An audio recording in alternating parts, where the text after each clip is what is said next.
Welcome, Corriere Canadese publisher Joe Volpe. Corriere is the North America's only Italian language daily newspaper. I'm here on behalf of Corriere Can Media Group and Go Live TV for the editorial of the day.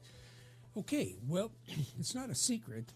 The turmoil in which Prime Minister Trudeau is currently enmeshed threatens his re-election at the head of a majority government and will even place in peril the re-election chances of many of his MPs in the Golden Horseshoe or the GTHA. He needs, among other approaches, to reach out to communities that have traditionally been supportive of the Liberal brand and choose spokespeople couldn't resist, who have credibility in the communities and a message to deliver. Ahmed Hussen doesn't fit either definition. He's been Minister of Refugees and Immigration for more than 2 years, and he has to take some responsibility for his department's policy and its functionings. Now, Corriere Canadese has offered on several occasions to interview him live on its Go Live TV channel. That's this one right here. And he and his office declined to respond, either by phone or by email. He avoids the Corriere as he would the plague. Now, here's a list of some of the issues that the Corriere Canadese has been pressing him to address. They're all public. We print them. We air them. First, a program to regularize the over 500,000 undocumented workers and their families who live amongst us. Those aren't our figures. They're figures that come from the Department of Human Resources and Skills Development and his own department. They're working. Those people, those families, they're working or they are self-employed. But they are without status, having overstayed their visas and are liable to deportation. Initially, he supported a pilot project to resolve the problem, but within months of taking office, shortly afterwards, he reneged on his commitment, leaving hundreds of thousands and their children in the lurch. Second, the Demitri family. 6 members, 2 children born in Canada, the mother and father, both professional and capable of working today, has been denied status under all programs available.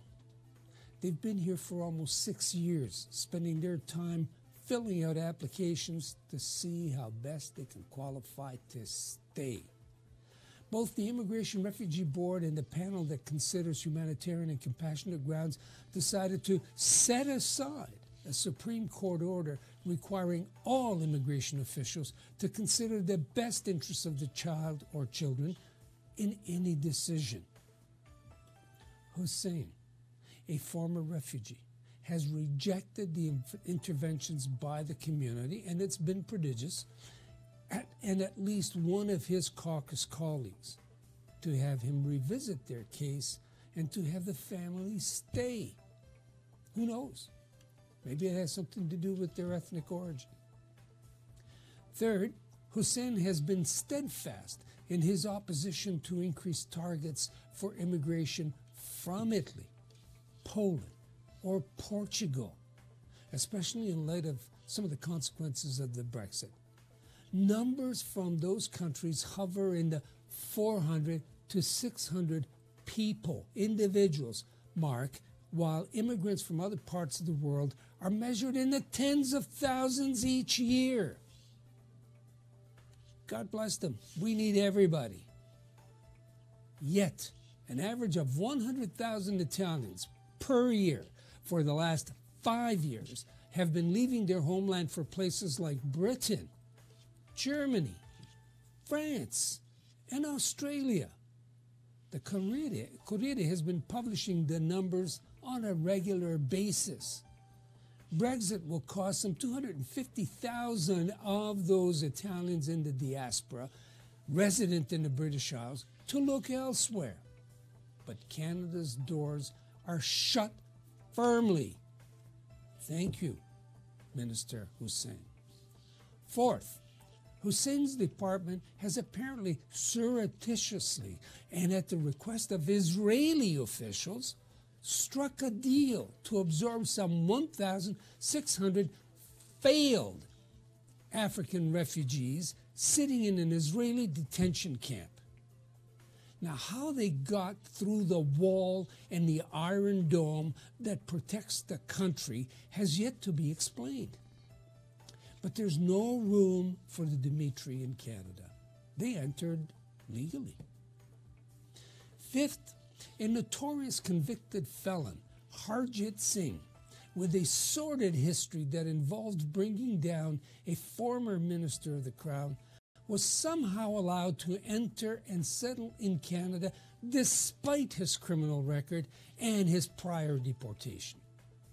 He's not a European. Another tainted MP from Brampton, Raj Grewal, who also does not return phone calls or email requests for comment, apparently wrote a pro forma letter on his behalf. And Hussen let him in. Okay. But there's no room for law-abiding candidates like the Demitri. If Trudeau is looking to clean house, he might consider dumping Hussen and welcoming the Demitri.